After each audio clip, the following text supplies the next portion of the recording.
Batam TV, inspirasi Kepri.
Ya, assalamualaikum warahmatullahi wabarakatuh. Di Batam TV kita bertemu kembali dalam program Dinamika Politik yang merupakan inkubator calon pemimpin masa depan.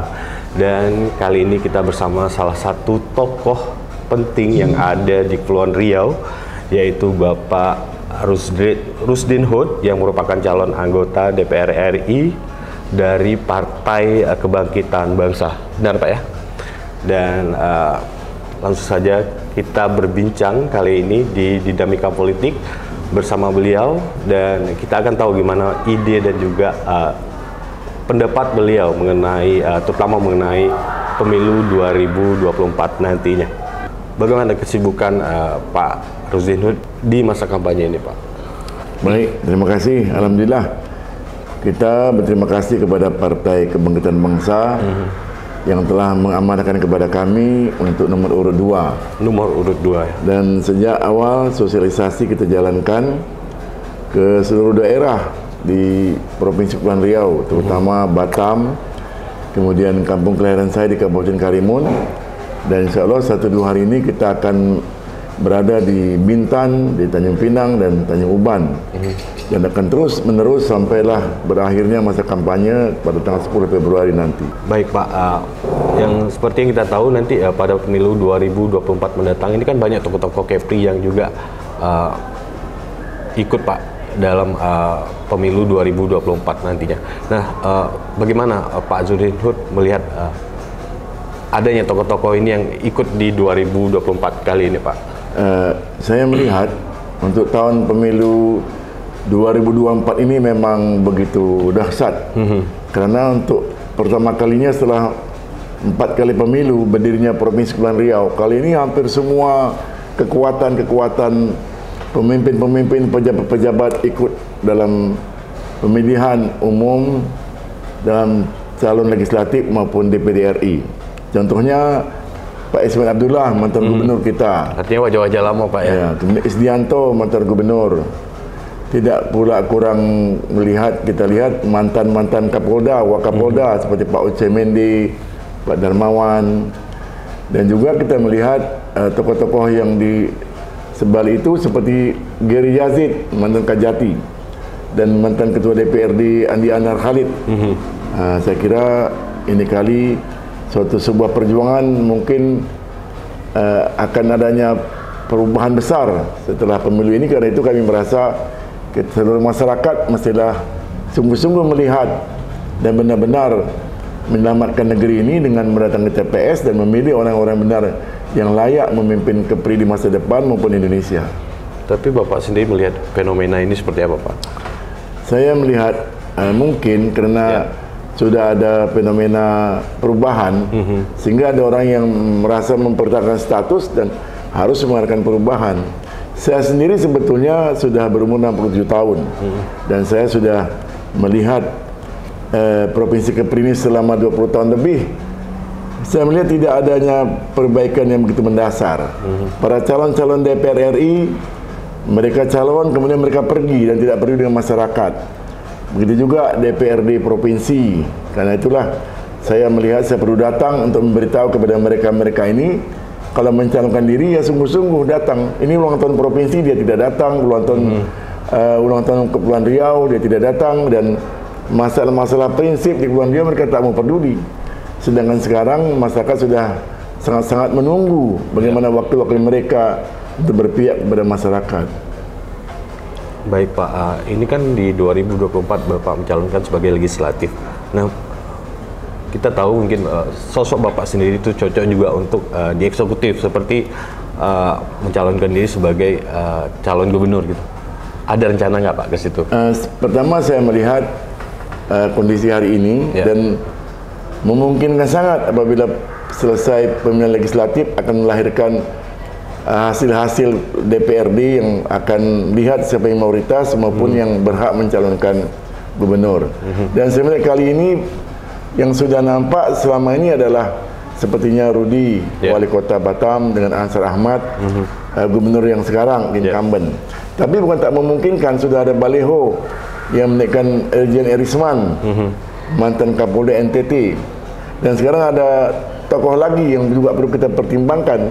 Karena saya melihat kedua tokoh yang sekarang ini mereka tak berhenti dalam konflik. Di samping mereka juga mengutamakan barangkali keluarga mereka, dinasti mereka, mereka juga mengutamakan kroni-kroni mereka. Mereka juga sering tidak mencontohkan sebagai orang yang mengayomi, kemudian juga mencerminkan silaturahim, komunikasi ke masyarakat. Karena itu saya perlu mencari figur lain yang layak saya dukung. Kalau memang ada, alhamdulillah. Kalau tidak, kalau memungkinkan, saya bukan tak mungkin, saya juga akan tampil. Harus ada alternatif. Saya melihat banyak tokoh-tokoh akan tampil supaya masyarakat bisa memilih, tidak hanya melihat keadaan hari ini. Tapi dari tokoh-tokoh yang sudah tampil sekarang, gimana pendapat Bapak mengenai mereka? Itulah saya kira kita perlu seseorang yang bisa berkomunikasi dan bisa menjamin kondisi masyarakat kita, sehingga mereka merasa pemimpin kami ini bisa menjamin layak hidup mereka, kebutuhan hidup mereka, pendidikan mereka. Tidak hanya sekedar saya melihat beberapa politik-politik mercusuar. Kita memang sudah terlanjur menghabiskan dana besar membangun kota di Dompak, sehingga kita tak dapat terlibat penuh. Kemudian Tanjung Pinang pindah ke Senggarang, sepi Tanjung Pinang, kemudian Bintan ke Bintan Buyu juga sepi. Ini ke depan mesti ada upaya besar untuk membantu masyarakat. Sebab kita melihat hari ini semua regulasi berada di pusat tingkat nasional. Kepulauan Riau tertinggal pada kemampuan kita ini yang 98% laut. Mestinya potensi mereka besar dan bisa menjamin masyarakat hidup layak. Ini yang kita mencari pemimpin-pemimpin yang bisa memberi alternatif kepada pemerintah. Mungkin bisa memaksimalkan sektor kelautan juga Pak ya? Ya itu, karena itu saya kira untuk pemilihan yang akan datang ini dan pemilu ini kita mengharapkan benar-benar jujur, adil, umum, bebas dan rahasia. Jangan sampai adanya menggunakan aparat-aparat, menggunakan katalah mungkin tenaga-tenaga yang akan mencurangi. Sebab kalau kita mencederai pemilihan umum ini bukan tidak memungkinkan, masa Kepulauan Riau akan mengenang kembali. Mereka ini bersatu kepada negara kita ini 1 Juli 1949, bukan tahun 45. Dengan perjanjian Bung Karno akan mensejahterakan masyarakat. Kita pernah sampai dolar sampai tahun 64. Sehingga dibentuk KRRP, Kepulauan Riau Rupiah. Dengan pengorbanan kita ini kita berikan kepada negara begitu banyak hasil-hasil laut provinsi kita, hasil oil and gasnya. Tapi nampaknya pemerintah terlalu katakanlah mengambil alih semua ini, sehingga labu jangkar kita tidak dapat, bagi hasil laut juga, dan beberapa izin-izin seperti pasir kuarsa, tambang boksit dan sebagainya, semua dia terpusat, sehingga rakyat kita merasa sulit untuk mencari keberkahan untuk kesejahteraan mereka. Ini kali masa yang menentukan sekali untuk kita mengambil sikap bagaimana sebaiknya memberi alternatif. Kalau pemerintah jujur dan baik, kita pertimbangkan. Kalau tidak, kita akan berpikir kembali untuk membuat regulasi baru tentang posisi Kepulauan Riau yang pada zaman dolar, zaman Belanda, zaman mereka awal pun dia sudah tahu bahwa Kepulauan Riau terlalu bergantung kepada negara tetangga mereka, dan Kepulauan Riau sangat diperlukan oleh daerah lintasan perbatasan antar benua. Hendaknya Kepulauan Riau ini diperhatikan sungguh-sungguh oleh pusat, jangan tidak dipandang sebelah mata. Kita mencari pemimpin sekarang yang berani mengatakan bahwa ini untuk kepentingan masyarakat Kepri. Baik Pak, kalau kita flashback ke belakang sedikit, Provinsi Kepulauan Riau sebagai sebuah kabupaten Kepulauan Riau dulu di masa Bapak juga, dan perbandingannya sampai sekarang di masa sekarang seperti apa Pak? Pada tahun 99 otonomi daerah sehingga adanya kantor Bupati Karimun, Bupati Natuna, kemudian juga Batam, kita sejahtera. Dengan itu di bawah naungan Provinsi Riau Pak ya? Tidak ada Provinsi Riau, kita kabupaten. Kita buat provinsi dengan mengharapkan rentas rentang kendali. Dan kita dapat melayani masyarakat sendiri, memudahkan dan mensejahterakan masyarakat. Tetapi kenyataannya malah berbalik. Kesulitan kita hadapi demi hadapi yang kadang-kadang membuat kita kecewa. Apalagi gubernur dengan DPR buat keputusan tanpa minta pertimbangan kepada masyarakat secara umum, sehingga banyak kebijakan-kebijakan yang menghabiskan mubazir dana tapi tidak mencerahkan masyarakat. Kita harapkan ini kalilah kesempatan masyarakat untuk memilih wakil-wakil mereka yang peduli dengan masyarakat Kepulauan Riau sendiri. Saya melihat tokoh-tokoh seperti Yan Fitri, Kapolda kita, dia diberi amanah menjadi Kapolda, dia bisa membantu dan berpengalaman di tingkat luar Indonesia dan juga di luar Kepulauan Riau dan juga Kepulauan Riau. Saya kira dia punya ide-ide yang dapat kita dukung. Mudah-mudahan dia berkenan. Kalau tidak pun kita anggap salah satu contoh tokoh alternatif dan kita minta tokoh-tokoh lain datanglah untuk menyerahkan diri mereka berbakti kepada Kepulauan Riau, jangan hanya berkutat pada dua tokoh ini saja gitu. Baik Pak Rusdin dan pemirsa di rumah, dinamika politik kita lanjutkan lagi setelah yang satu ini.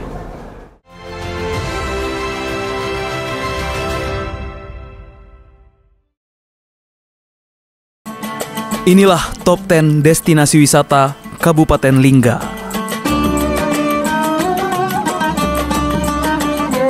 Destinasi wisata, situs dan replika Istana Damnah. Destinasi wisata, Museum Linggam Cahaya.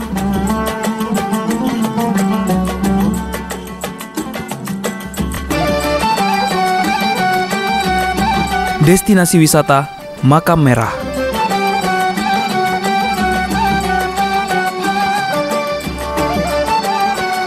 Destinasi wisata, Makam Raja-Raja.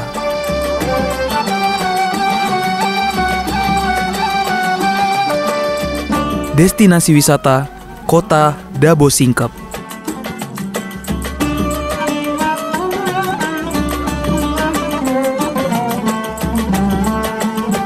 Destinasi wisata, Museum Timah Singkep.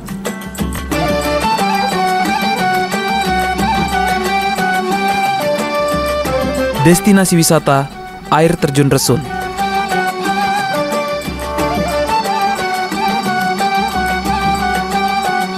Destinasi wisata, Benteng Pulau Mepar.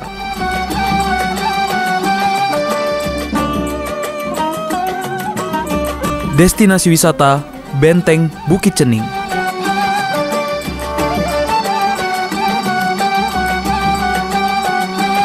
Destinasi wisata, Mangrove Resun.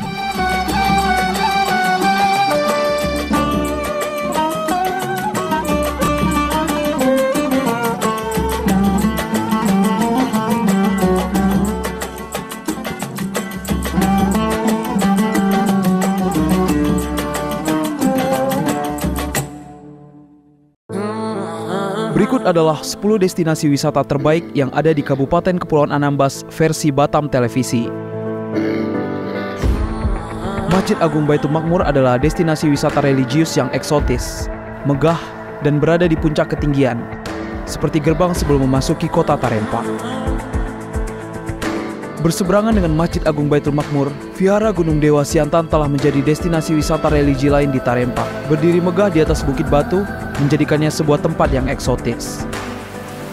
Air terjun Temburun memiliki kelebihan karena airnya bertingkat-tingkat dan bermuara langsung ke laut.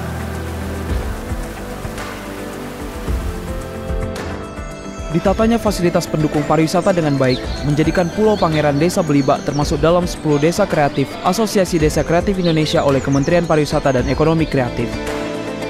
Hyugus Resort merupakan surga yang tersembunyi di antara gugusan pulau-pulau yang ada di Kecamatan Palmata. Lautnya yang jernih dengan ombak tenang membuat resort ini sangat cocok untuk keluar dari penatnya kesibukan dunia. Berada di Desa Teluk Siantan, Makam Keramat Siantan menjadi destinasi wisata sejarah yang wajib dikunjungi apabila datang ke Kabupaten Kepulauan Anambas. Pulau Durai berada di ujung utara Kepulauan Anambas. Memiliki pantai yang indah dengan pasir putih lembut. Gugusan karang di dasar laut terlihat jelas karena airnya yang jernih. Pulau Temuruk adalah dua buah pulau yang disatukan dengan pasir putih yang bersih, berkilau, dan memiliki laut yang jernih membiru, sehingga sangat cocok untuk snorkeling. Pulau Pahat menyimpan pesonanya tersendiri.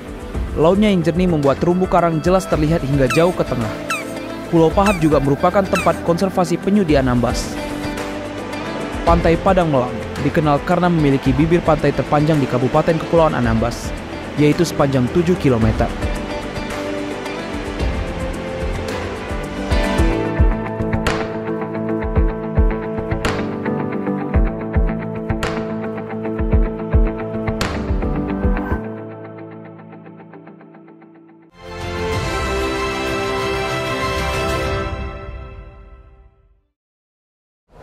Ya, pemirsa, terima kasih Anda masih bersama kami di Dinamika Politik, inkubator calon pemimpin masa depan, nasionalis, demokratis, dan religius. Dan kita masih berbincang bersama calon anggota DPR RI dari Partai Kebangkitan Bangsa, yaitu Bapak Ruzin Hud. Dan di segmen kedua kita lanjutkan lagi berbincang dan bersama Pak Ruzin Hud. Menurut Pak Ruzin Hud sendiri, apa yang dibutuhkan oleh Provinsi Kepulauan Riau saat ini, Pak? Saya perlu jelaskan kenapa saya memilih Partai Kebangkitan Bangsa. Ya. Di sana ada unsur-unsur dinamis dan juga religius. Karena sebelum kita memimpin, sebelum kita sebagai pengurus, kita akan dibuat semacam perjanjian. Raditu billahi robba, wa bil islami dina, wa bi Muhammad nabiyya wa rasulah. Dan kita mestilah menjadi pendukung Ahlussunnah wal Jamaah, menentang siapapun yang akan mengganggu Ahlussunnah wal Jamaah. Karena kita sebagian besar bangsa kita ini adalah mayoritas Islam, saya kira patut kita berpedoman kepada pemimpin yang Islami. Dengan harapan-harapan inilah keberkahan akan datang. Selama ini kita lupa membangun industri, membangun teknologi, pertanian, perdagangan, perikanan, lupa membangun agama ini. Saya kira ini kali kita dapat memperbaiki kondisi ini, dan begitulah di tingkat nasional. Karena kita mendukung daripada Amin, Anies Baswedan dan Muhaimin, karena mereka kita anggap dapat menggerakkan, membawa masyarakat kepada iman dan takwa, dan juga cendekiawan yang betul-betul memberikan solusi kepada kita. Dia pun begitu, dia semacam miniatur Indonesia, pulau-pulau yang banyak, suku bangsa yang banyak, berbagai suku bangsa dan agama juga. Heterogen ya, Pak. Dengan demikian kita harapkan melalui pemilu ini dan nanti legislatif akan melahirkanlah para gubernur, bupati-bupati dan wali kota serta wakil rakyat yang memang punya sikap etika keagamaan yang tinggi dan juga peduli kepada masyarakat. Kita harapkan. Gimana calon pemimpin yang seperti apa, Pak, yang bagusnya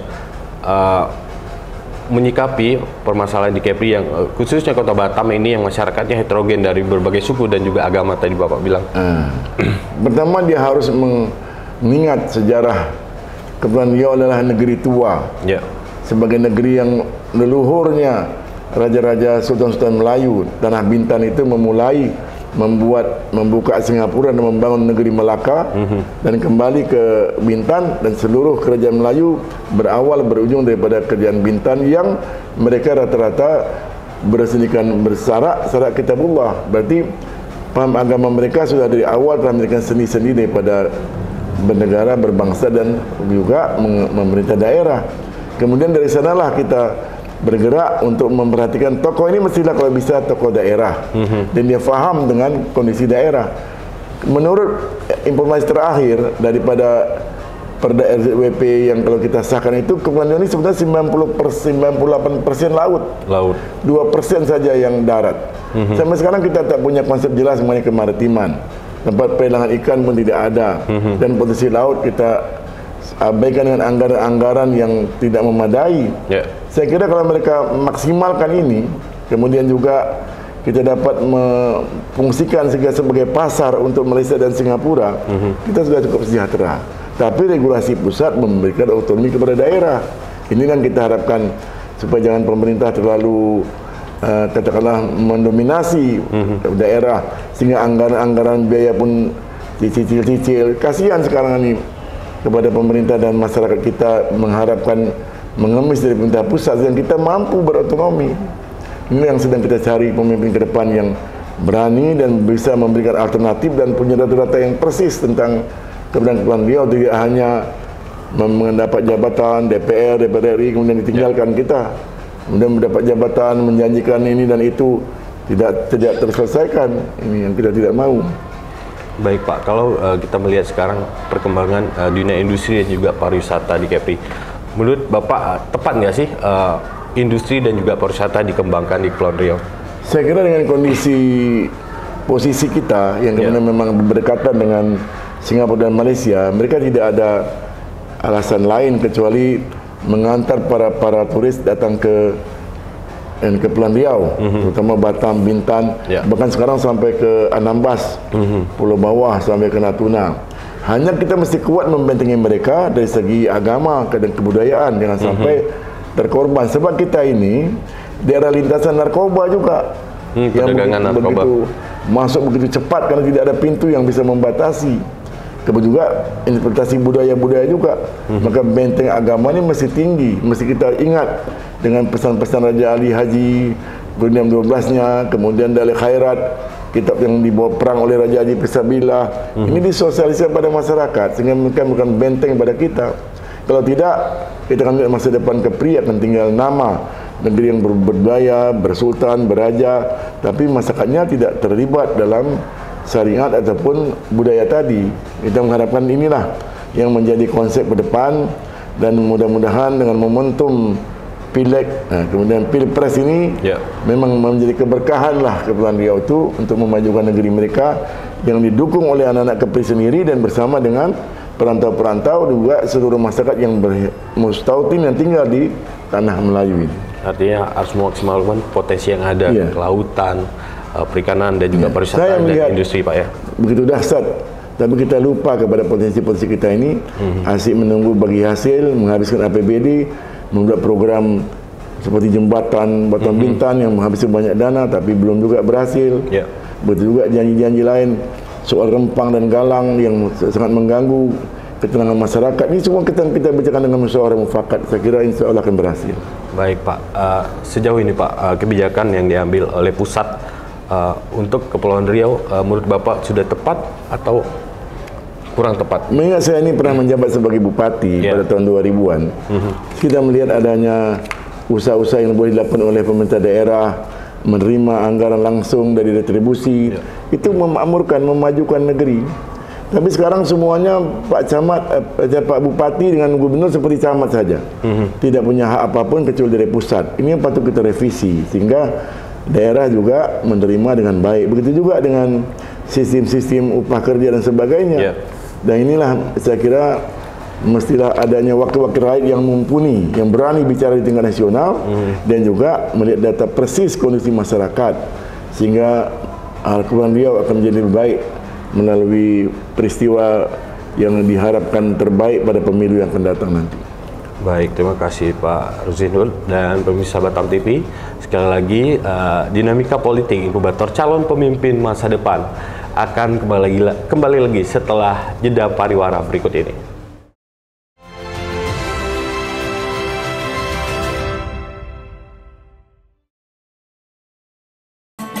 Inilah Top 10 Destinasi Wisata Kabupaten Lingga.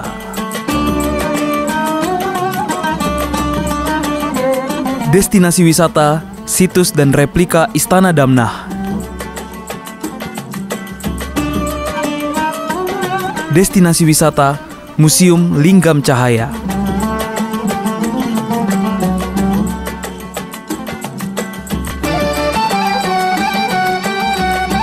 Destinasi wisata, Makam Merah.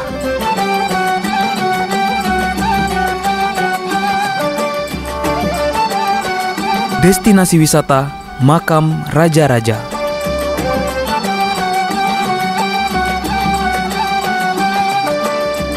Destinasi wisata, Kota Dabo Singkep.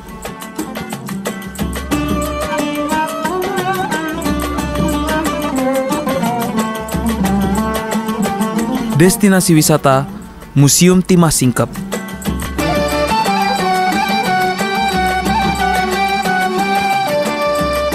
Destinasi wisata Air Terjun Resun.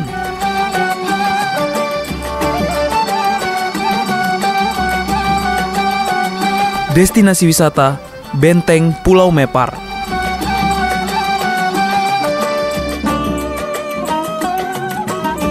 Destinasi wisata Benteng Bukit Cening.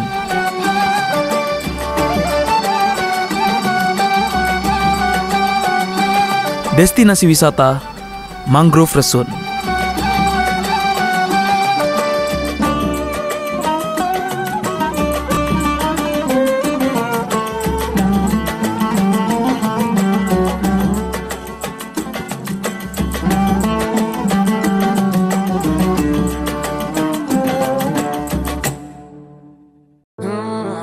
Berikut adalah 10 destinasi wisata terbaik yang ada di Kabupaten Kepulauan Anambas versi Batam Televisi. Masjid Agung Baitul Makmur adalah destinasi wisata religius yang eksotis, megah, dan berada di puncak ketinggian, seperti gerbang sebelum memasuki kota Tarempa. Berseberangan dengan Masjid Agung Baitul Makmur, Vihara Gunung Dewa Siantan telah menjadi destinasi wisata religi lain di Tarempa. Berdiri megah di atas bukit batu, menjadikannya sebuah tempat yang eksotis. Air terjun Temburun memiliki kelebihan karena airnya bertingkat-tingkat dan bermuara langsung ke laut.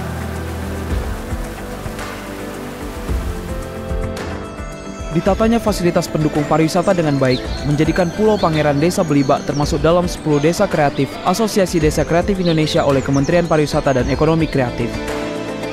Hyugus Resort merupakan surga yang tersembunyi di antara gugusan pulau-pulau yang ada di Kecamatan Palmata.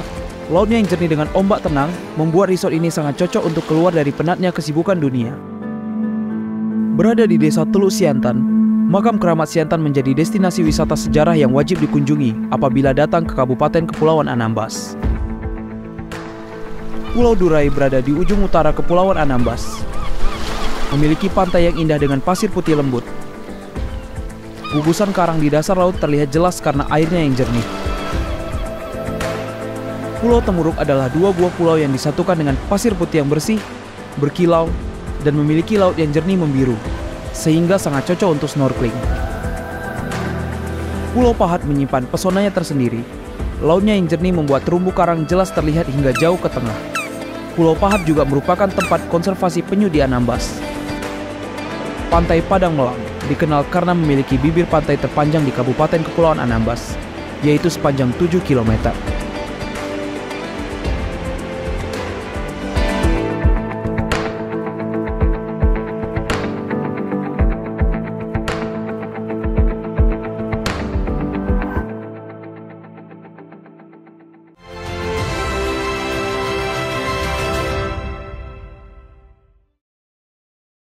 Ya, bisa Batam TV, kita kembali lagi di Dinamika Politik, inkubator calon pemimpin masa depan, nasionalis, demokratis, dan religius. Dan di segmen ketiga, kita akan tanya sedikit mengenai PKB. Ini kan PKB, seperti kita tahu, mendukung pasangan Amin ya Pak ya.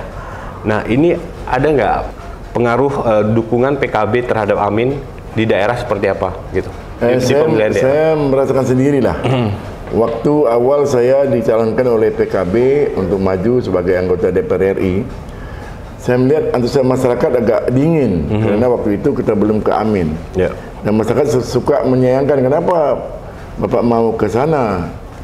Tetapi alhamdulillah setelah deklarasi Amin, Anies dan Muhaimin, saya lihat masyarakat mengharapkan adanya perubahan-perubahan yang begitu dahsyat, karena saya lihat dukungan masyarakat dari Natuna sampai Karimun, dari Lingga sampai ke Bintan dan Batam sendiri cukup signifikan, dan saya sangat yakin kalau memang mereka istiqomah, kita tidak akan mengecewakan, apalagi melihat konsep-konsep daripada presiden kita, calon presiden kita Amin, begitu mendasar kepada masyarakat, contohnya listrik, begitu juga kebutuhan-kebutuhan masyarakat, pendidikan, masalah hukum, dan juga otonomi daerah yang akan dikembangkan, sehingga saya yakin cukup membantu PKB di daerah. Dan ini dari hasil-hasil survei beberapa kawan-kawan pun mereka melihat ada kemungkinan kita akan tampil di Senayan insya Allah. Baik Pak, gimana pendapat Pak Ruzin Hud terhadap pemilu 2024 mendatang? Ini kan biasanya ada istilah money politik Pak, seperti apa? Kita sudah mendengar, bahkan ada yang satu paket sekian ratus untuk anak-anak mereka dan ipar mereka. Ada juga yang menjanjikan setelah menang dan juga telah mulai mengantar sembako dan sebagainya. Saya kira ini hal yang kurang tepat, tapi kita tak bisa menghalang, tinggal nurani masyarakat untuk melihat siapa yang layak, jangan sampai dikorbankan dan kena menerima 200-300 ribu tapi 5 tahun akan terkorbankan. Dan itu saya mengharapkan marilah kita memilih dengan ikhlas dan membawa Kepri ke depan dengan baik, jangan sampai dikotori oleh perbuatan-perbuatan yang tidak layak dan melanggar aturan. Sekali lagi kita mengharapkan kepada Bawaslu dan KPU jujurlah dan benar-benarlah netral kepada aparat TNI Polri, juga ASN. Jangan sampai intimidasi. Saya melihat kemarin kepala desa sudah diundang-undang, dipanggil-panggil, diajak bertemu. Itu semua menyampaikan pesan-pesan supaya memilih calon-calon mereka. Ini kurang layak saya kira. Bismillah lah, Allah Maha melihat, dan kita negeri Melayu, negeri yang berdaulat, tanah yang berkah. Jangan sampai kita mendapat kesulitan dalam rangka memimpin masa depan negeri ini. Begitu juga ada istilah juga belanja suara Pak sekarang. Iya itu. Itu sama Pak ya? Sama. Kita harapkan jangan sampai terjadi, dan mudah-mudahan masyarakat mulai sadar dan melihat perlu adanya ketegaran dan keistiqomahan dalam rangka memimpin siapa yang akan mereka percayakan nanti itu, insya Allah. Mungkin pesan Bapak untuk pelaksana pemilu seperti apa? Itulah tadi saya pesankan kepada pelaksana pemilu, benar-benar jujur dan adil. Begitu juga aparat negara, TNI Polri dan ASN benar-benar menjadi penengah, bukan malah terlibat. Dan kita mengharapkan hal ini terjadi, dan juga masyarakat jangan sampai goyah imannya karena diberikan beberapa santunan-santunan sembako dan sebagainya. Dan kita mengharapkan sekali lagi, kalau sampai ketahuan tidak jujur, adanya peran-peran pemaksaan, saya khawatir nanti masyarakat akan mengambil sikap dan akan berakibat tidak baik bagi kemajuan berbangsa dan bernegara itu. Nah, menurut Pak Ruzin, gimana seorang pemimpin yang baik itu menghadapi persaingan politik, Pak? Saya kira tidak ada lain bagi saya. Pertama, kita tidak mencaci siapapun, tidak menyalahkan siapapun, dan bertindak dengan niat tulus dan ikhlas, jaga keimanan, ketakwaan, mengharapkan ridha Allah Subhanahu wa taala, dan mengajak teman-teman yang sepaham untuk bersama-sama membangun negeri ini dengan ikhlas. Mudah-mudahan dengan demikian mendapat keberkahan negeri kita nanti di masa depan dan sampailah ke anak cucu kita, insya Allah. Baik Pak, terakhir Pak, apa harapan Bapak pada pemilu 2024 mendatang dan juga himbauannya untuk masyarakat? Harapan saya dengan pemilu ini akan lahirlah pemimpin-pemimpin yang benar-benar peduli kepada masyarakat. Dan anak-anak daerah yang berada di luar maupun yang aktif sekarang, mari kita menyusun program bersama-sama dan tampillah kalian. Apakah calon gubernur, apakah calon bupati, wali kota, dengan benar-benar punya cita-cita dan harapan menyelamatkan negeri ini. Pertama, supaya masyarakat benar-benar dapat lindungan Allah Subhanahu wa taala, beriman dan bertakwa. Kemudian juga memberi program yang menyejukkan, memberi program-program yang melibatkan masyarakat, jangan sampai hanya kita dan DPRD saja yang memutuskan. Itulah harapan saya kepada seluruh masyarakat, penyelenggara pemilu, dan juga berdoa kepada Allah Subhanahu wa taala semoga pemilu damai, aman, jujur dan adil. Sebagai akhir kata dengan serangkap pantun, ada pesan dari Daik, salam mesra di orang Bintan.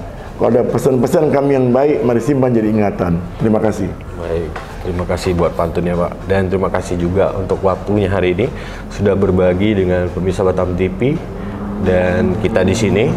Dan semoga 2024 nanti program dan cita-cita Bapak di calon anggota DPR RI tercapai. Amin. Dan Bapak sehat selalu. Amin. Baik, Mr. Batam TV, demikian tadi Dinamika Politik Inkubator Calon Pemimpin Masa Depan bersama Bapak Ruzin Hud yang merupakan calon anggota DPR RI dari Partai Kebangkitan Bangsa. Akhir kata saya Mas Syarif pamit dari hadapan Anda. Terima kasih, selamat menyaksikan acara kami selanjutnya. Sampai jumpa.